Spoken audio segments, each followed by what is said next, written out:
और कहे कि जो है जोड़ो। अब उसके लिए हासिल वाला जोड़ है या ऐसे नॉर्मल जोड़ है, एक अवधारणा हो गई जिसको समझना बच्चे के लिए एक मुश्किल टर्म है। उसके स्थान पे हम क्या कह सकते हैं कि तुम्हारे पास एक चीज पे ध्यान दीजिए, बच्चों की बैग हम सब ने देखी हो, बहुत सारा मटेरियल उसमें होता है, जैसे माचिस की वो ऊपर वाला, अच्छा उसको क्या कहते हैं, टिक्का बताते हैं। चले टिक्का, हमारे पास एक गड्डी टिक्का, तुम्हारे पास वो होता है, और कंचे बहुत सारे होते हैं, गिट्टियां होती हैं। जी आप क्या बता रहे हैं? टाइल्स जो लगी हुई है उसके टुकड़े बटोर देते हैं, बहुत बढ़िया। और छोटे छोटे खिलौने जो चिप्स वगैरह के साथ मिलते हैं, हाँ जो मिलते हैं वो भी रखते हैं, और वो इकट्ठा कर देते हैं। अच्छा यहाँ पे इस बात पे भी ध्यान दीजिए कि कितना मेहनत करके और एक एक चीजों को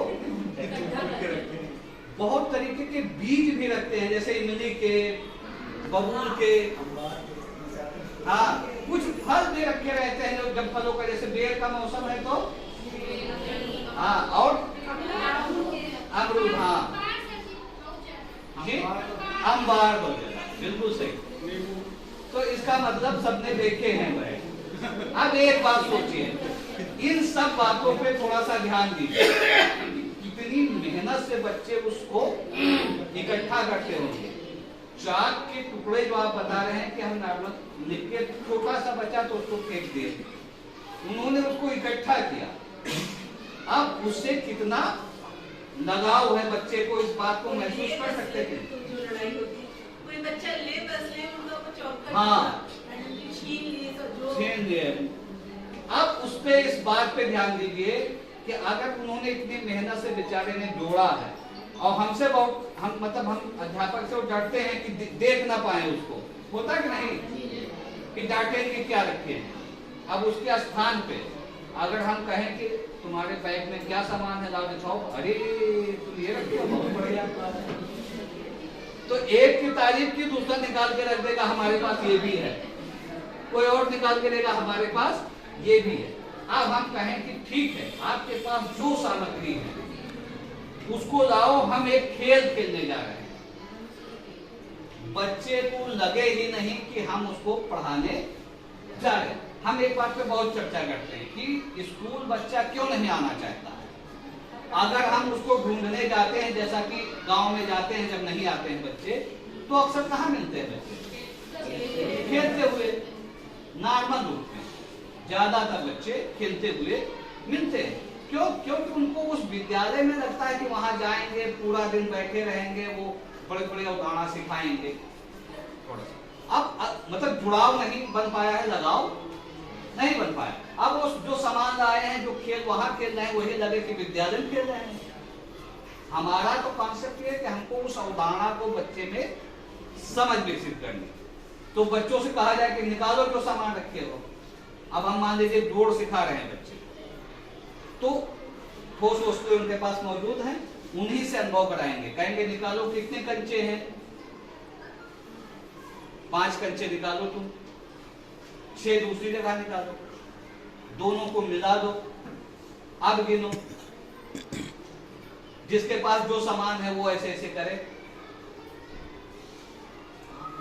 अपना करो। किसी का भी नोट भी कर लो, बच्चे से कह दिया जाए, काम भी बता दिया गया। फिर दूसरी बार में अब 7 निकालो, तुम 8 निकालो, मिला दिया, अब गिनो। कोई और खेल उससे बना सकते हैं। जब हम इस पे कोशिश करेंगे तो बहुत सारे इंटरेस्टिंग खेल इस तरीके से बन जाए। हमारा कॉन्सेप्ट ये होना चाहिए कि बच्चे मिलाना सीख रहे हैं, और एक कॉन्सेप्ट उनके अंदर आ रहा है कि मिलाने के बाद वस्तुएं बढ़ जा रही हैं। तो इस तरीके से बच्चों में ये अनुभव आ रहा है कि वो चीजों को मिला रहे हैं, मिलाने से बढ़ जा रही है, यानी जोड़ का कॉन्सेप्ट बच्चे में आ रहा है।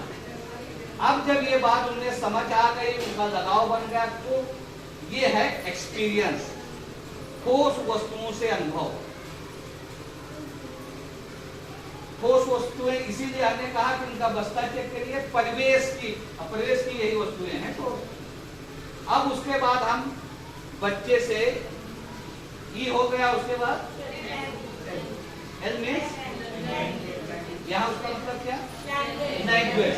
लैंग्वेज का मतलब हम बच्चों से बातचीत करें, उन्हें उनके अनुभव शेयर करने के लिए कहें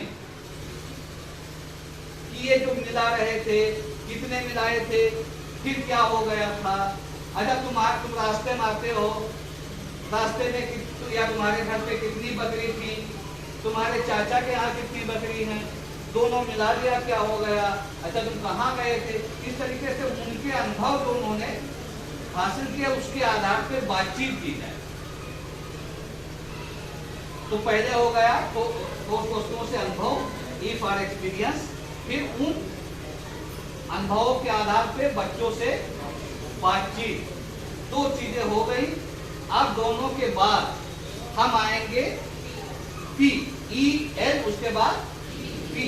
जैसा कि हमने शुरुआत में चर्चा की कि बच्चों को ठोस वस्तुओं के बाद सबसे ज्यादा जुड़ाव चित्रों से महसूस होता है। वो जो सारी चीजें हमने कराई जो ठोस वस्तुओं से और बातचीत से, उसमें बच्चे में एक समझ आ गई, जुड़ना या मिलाना एक कॉन्सेप्ट उनमें समझ में बन रहा है।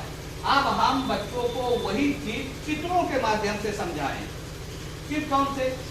कक्षाओं में लगे होते हैं बहुत सारे, बच्चों की पुस्तकों में भी होते, चार्ट पेपर में होते हैं, कुछ बना भी सकते हैं, बच्चे भी बना सकते हैं। उनके आधार पे उसी बातचीत को आगे बढ़ाया जाए, चित्रों के माध्यम से समझ बनाई जाए।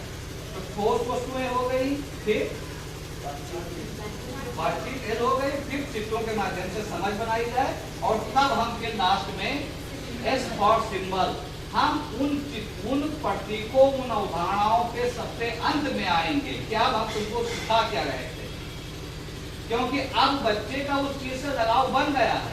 अब हम बोर्ड पे लिख रहे हैं कि ये 5 है और ये 6 है, इन दोनों को जोड़ा जाएगा तो 11 आएगा। अच्छा तुम लोग 5 कंचे और 6 कंचे मिलाए थे ना, कितना आया था? तो उसको लगेगा कि जो चीज हम खेल रहे थे वही तो पढ़ा भी रहे हैं, और उसने इतनी चीजें उस पर कर ली है, अब उसको उससे जुड़ाव महसूस हो गया।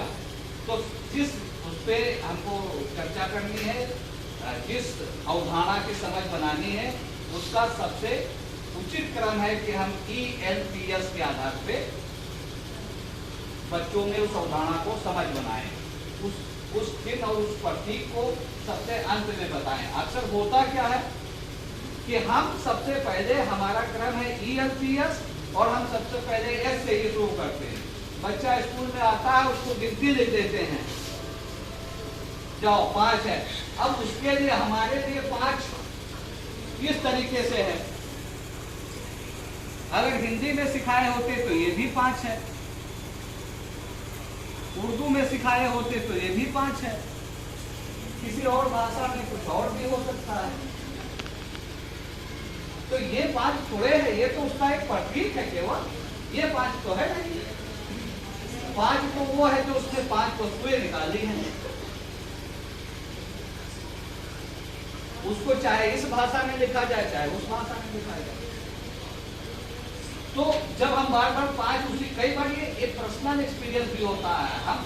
हम लोग पढ़ाते हैं छोटे बच्चों को, जब उससे कहते हैं कि 5 लिख के अगर उसमें उसी तरीके सिखाए हैं और 5 लकीरें खींचते हैं, कहते हैं ये गिनो 1 2 3 4 5, तो वो तो कहता 5 तो वैसे वो हो, क्योंकि उसके दिमाग में वही ट्रिक बन गया। तो इसलिए हमको सबसे उचित क्रम ELPS है और इसी का पालन करना चाहिए।